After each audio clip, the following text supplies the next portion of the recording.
नमस्कार दोस्तों। तो कल की जो वीडियो थी इसलिए नहीं बन पाया था क्योंकि मुझे ड्यूटी जाना था। तो बात करते हैं 13 अप्रैल की। तो सबसे पहले 13 अप्रैल 1919 जलियांवाला बाग हत्याकांड,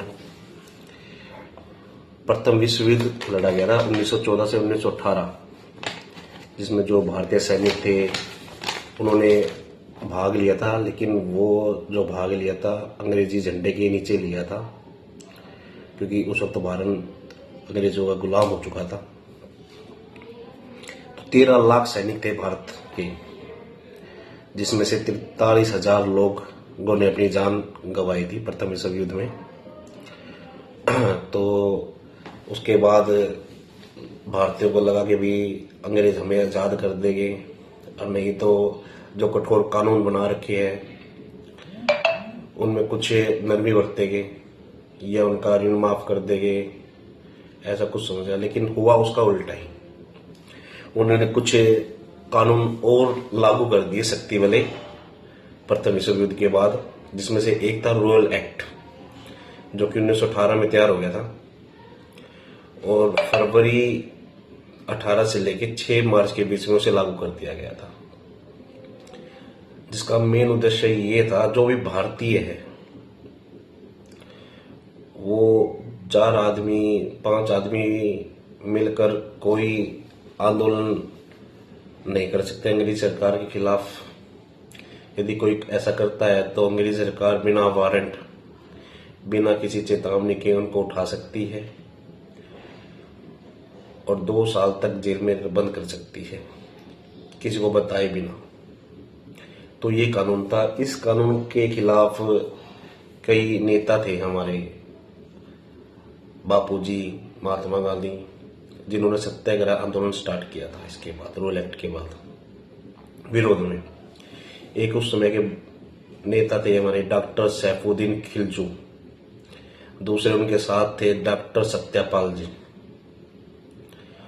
तभी रोल एक्ट लागू हुआ तो इसका विरोध पूरे देश में हुआ था। पश्चिम बंगाल और पंजाब में इसका बहुत जोर रहा था। तो दोनों जो हमारे बड़े नेता हैं उन्होंने 6 अप्रैल को एक बहुत बड़ी आदमियों के साथ मिलकर आंदोलन छेड़ा, सड़कों पर उतरे। तो इसी चीज को देख के अंग्रेज सरकार उन दोनों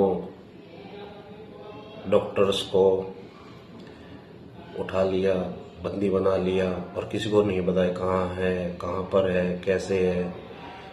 इस बीच 10 अप्रैल को भारतीयों ने उनके डॉक्टर जी के आज़ादी के लिए एक बड़ा आंदोलन फिर से छेड़ा और गुहार लगाई कि हमारे डॉक्टर जी को रिहा करे, जहाँ पर भी हो उनको हमारे सामने लेके आए। लेकिन ऐसा कुछ नहीं हुआ। फिर आ गया 13 अप्रैल का दिन। तो 15,000 16,000 के करीब भारतीय जलियांवाला बाग, जो सरोवर मंदिर के पास स्थित है, वहां इकट्ठे हुए और साफ वातावरण, सिंपल, बिना किसी हितकताहत के वहां पर सभा चल रही थी, झूम रहे थे लोग, जश्न मना रहे थे। उसी वक्त अमृतसर की कमान जनरल डायर के हाथों में आ गई। तो वो बिना किसी को बताए, बिना किसी को चेतावनी के अपने सिपाहियों के साथ, राइफलों के साथ जलियांवाला बाग पहुंचे।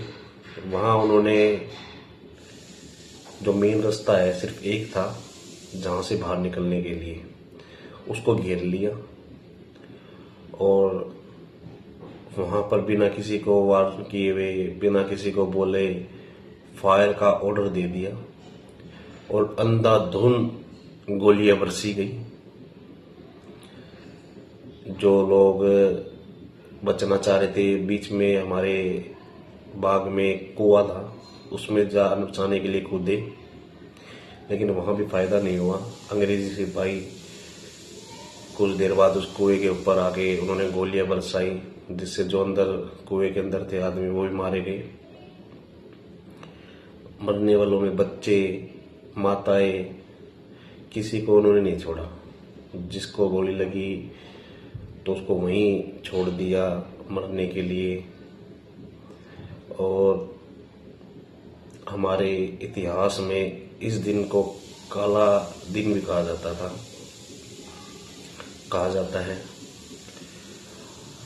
मरने वालों की जो संख्या है ब्रिटिश सरकार के रिकॉर्ड के अनुसार 365 से 380 बताई गई है, लेकिन सच में तो लोग 1500 से ऊपर ही मरे थे, जो कि आज तक ब्रिटिश सरकार द्वारा इस चीज़ की माफ़ी नहीं मांगी गई थी और ना मांगी गई है अब तक।